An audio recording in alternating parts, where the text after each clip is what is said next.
ಕೇಂದ್ರದಲ್ಲಿ ಮಾನ್ಯ ಗೃಹ ಮಂತ್ರಿಗಳಾಗಿರ್ತಕ್ಕಂಥ ಅಮಿತ್ ಶಾಜಿಯವರು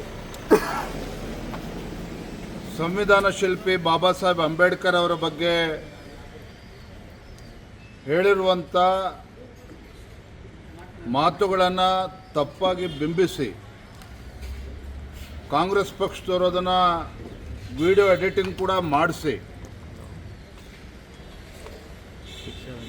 ಅಮಿತ್ ಶಾಜಿಯವರ ಬಗ್ಗೆ ತಪ್ಪಾಗಿ ಬಿಂಬಿಸ್ತಕ್ಕಂಥ ಕೆಲಸ ಒಂದು ಷಡ್ಯಂತ್ರ, ಒಂದು ಪಿತೂರಿ ಮತ್ತು ಕಾಂಗ್ರೆಸ್ ಪಕ್ಷದವರು ಮಾಡ್ತಾ ಇದ್ದಾರೆ. ನಾನು ಕಾಂಗ್ರೆಸ್ ಪಕ್ಷದ ಅಧ್ಯಕ್ಷ ಆಗಿರ್ತಕ್ಕಂಥ ಮಲ್ಲಿಕಾರ್ಜುನ್ ಖರ್ಗೆ ಅವರಿಗೆ ನಾನು ಕೇಳೋದಕ್ಕೆ ಇಷ್ಟಪಡ್ತೇನೆ. ಬಾಬಾ ಸಾಹೇಬ್ ಅಂಬೇಡ್ಕರ್ ಅವರಿಗೆ ಅವಮಾನ ಮಾಡಿರ್ತಕ್ಕಂಥ ಪಕ್ಷ ಇವತ್ತು ಯಾವ್ದಾರು ಇದ್ರದ್ದು ಕಾಂಗ್ರೆಸ್ ಪಕ್ಷ. ಕಾಂಗ್ರೆಸ್ನವರು ಇವತ್ತು ಬಾಬಾ ಸಾಹೇಬ್ ಅಂಬೇಡ್ಕರ್ ಅವರಿಗೆ ಅವಮಾನ ಮಾಡಿರ್ತಕ್ಕಂಥದ್ದು. ಯಾವತ್ತೂ ಕೂಡ ಅವರಿಗೆ ಗೌರವನ ಕೊಡ್ತಕ್ಕಂಥ ಕೆಲಸ ಕಾಂಗ್ರೆಸ್ನವ್ರು ಮಾಡಲೇ ಇಲ್ಲ. ಚುನಾವಣೆಯಲ್ಲಿ ಸೋಲ್ಸಿದ್ರಿ, ಲೋಕಸಭಾ ಚುನಾವಣೆಯಲ್ಲಿ ಸೋಲ್ಸಿದ್ರಿ. ಏನು ಸಂವಿಧಾನ ಶಿಲ್ಪಿ ಅಂತೇಳಿ ಇವತ್ತು ಕಾಂಗ್ರೆಸ್ನವರು ಇವತ್ತು ಅವ್ರ ಬಗ್ಗೆ ಮಾತನಾಡ್ತಾರೆ. ಬಾಬಾ ಸಾಹೇಬ್ ಅಂಬೇಡ್ಕರ್ ಅವ್ರ ಬಗ್ಗೆ ನಿರಂತರವಾಗಿ ಅವ್ರಿಗೆ ಅವಮಾನ ಮಾಡಿರ್ತಕ್ಕಂಥದ್ದು ಕಾಂಗ್ರೆಸ್ ಪಕ್ಷದವರು. ಇವತ್ತು ಬಾಬಾ ಸಾಹೇಬ್ ಅಂಬೇಡ್ಕರ್ ಅವ್ರ ಬಗ್ಗೆ ಮಾತನಾಡ್ತಕ್ಕಂಥ ಒಂದು ಯೋಗ್ಯತೆಯೂ ಕೂಡ ಇವತ್ತು ಕಾಂಗ್ರೆಸ್ ಪಕ್ಷ ಉಳಿಸ್ಕೊಂಡಿಲ್ಲ. ಅದರ ಬದಲಾಗಿ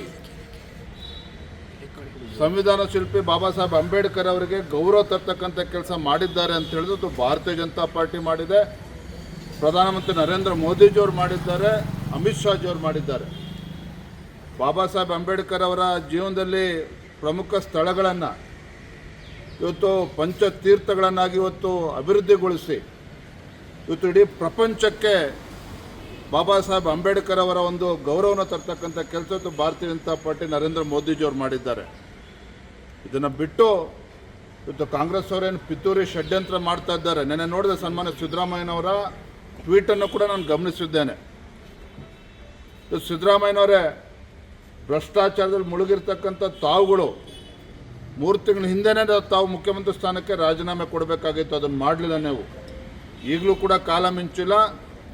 ಮುಖ್ಯಮಂತ್ರಿ ಸ್ಥಾನಕ್ಕೆ ರಾಜೀನಾಮೆ ಕೊಟ್ಟು ನಿಜವಾಗ್ಲೂ ಕೂಡ ನೀವು ಪ್ರಾಮಾಣಿಕರಾಗಿದ್ದರೆ ಇವತ್ತು ಒಬ್ಬ ದಲಿತರನ್ನು ಮುಖ್ಯಮಂತ್ರಿ ಮಾಡೋದಕ್ಕೆ ಅವಕಾಶ ಮಾಡಿಕೊಡಿ.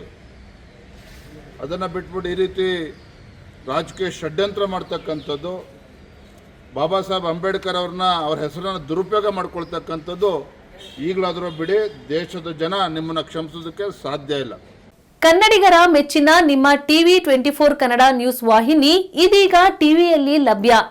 ಕರ್ನಾಟಕ ಮತ್ತು ದೇಶ ವಿದೇಶದ 360 ಡಿಗ್ರಿ ಸುದ್ದಿ ಹಾಗೂ ಉತ್ತರ ಕರ್ನಾಟಕ, ಬೆಳಗಾವಿ, ಬಾಗಲಕೋಟೆ, ಧಾರವಾಡ, ಹಾವೇರಿ, ಗದಗ, ಬಿಜಾಪುರ ಜಿಲ್ಲೆಯ ಕ್ಷಣ ಕ್ಷಣದ ವಿವರವನ್ನ ಪಡೆಯುವುದಕ್ಕೆ ಟಿವಿ 24 ಕನ್ನಡ ನ್ಯೂಸ್ ವಾಹಿನಿಯನ್ನ ಲೈಕ್ ಮಾಡಿ, ವಿಡಿಯೋಗಳನ್ನ ಶೇರ್ ಮಾಡಿ, ಕಮೆಂಟ್ ಮಾಡುವ ಮೂಲಕ ನಮ್ಮ ವಾಹಿನಿಗೆ ಸಹಕಾರ ನೀಡಿ ಮತ್ತು ಚಾನೆಲ್ ಅನ್ನ ಸಬ್ಸ್ಕ್ರೈಬ್ ಮಾಡಿ. Thank you.